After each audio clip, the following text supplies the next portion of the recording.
The spring of 1940, the world watched in shock as one of the greatest military disasters in modern history unfolded along the northern coast of France. What began as a rapid German invasion soon became a desperate struggle for survival. The story of Dunkirk is not simply about defeat or retreat. It is about endurance, courage, and one of the most extraordinary rescue operations ever attempted in war. The lightning strike. On May 10, 1940, Adolf Hitler unleashed his forces across Western Europe.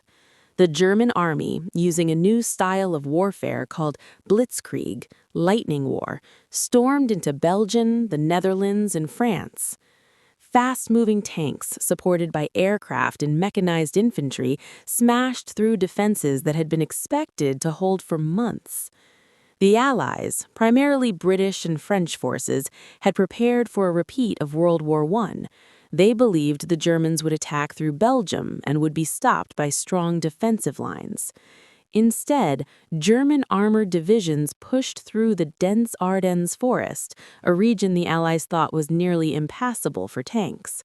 It was a devastating miscalculation.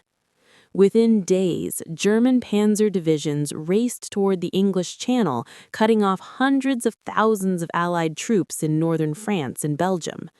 The British Expeditionary Force, BEF, along with French and Belgian units, suddenly found themselves surrounded. The trap closes. By mid-May, the Allied armies were in chaos. Communications broke down. Roads were clogged with retreating soldiers and refugees.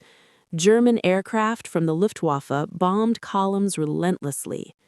The British Prime Minister, Winston Churchill, had taken office only days earlier. He now faced the possibility that Britain's entire professional army might be captured or destroyed.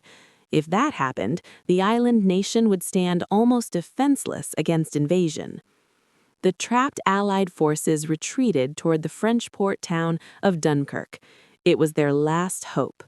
If they could reach the sea, perhaps they could be evacuated. If not, surrender seemed inevitable. German tanks reached the coast near Abbeville on May 20th, sealing the encirclement. Nearly 400,000 Allied soldiers were trapped in a shrinking pocket around Dunkirk. The halt order. Then came one of the most controversial decisions of the war.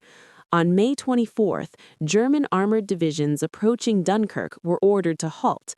Historians still debate why. Some believe Hitler wanted to preserve his tanks for future operations. Others argue he was influenced by Hermann Göring's promise that the Luftwaffe could destroy the trapped forces from the air. Whatever the reason, the pause gave the Allies precious time. British commanders quickly began organizing an evacuation. The plan was codenamed Operation Dynamo. Its headquarters was set up deep inside the cliffs at Dover Castle in England. The man in charge was Vice Admiral Bertram Ramsay. The mission seemed almost impossible. The harbor at Dunkirk had been heavily bombed. The beaches were shallow, making it difficult for large naval ships to approach. German aircraft dominated the skies. Yet there was no alternative. Operation Dynamo began. On May 26, 1940, Operation Dynamo began. Royal Navy destroyers and transport ships crossed the English Channel under constant threat of air attack. At first, the evacuation moved slowly. Long lines of soldiers stretched across the beaches, waiting patiently under fire. They stood in disciplined rows, sometimes for hours, sometimes for days. Behind them, smoke rose from burning oil tanks and shattered buildings. The Royal Air Force fought desperately to protect the evacuation. Though many soldiers on the beaches believed they had been abandoned, fierce air battles were taking place overhead and further inland. RAF pilots engaged the Luftwaffe in deadly dogfights, trying to keep German bombers away from the ships. The situation remained grim. Ships were sunk daily. German artillery shells exploded in the sand, but the line held. The little ships. As the scale of the crisis became clear, a call went out across Britain for civilian boats to assist in the evacuation. Fishing vessels, pleasure yachts, river launches, lifeboats, anything that could float was pressed into service. These came to be known as the little ships of Dunkirk. Some were manned by naval crews, others were piloted by their civilian owners.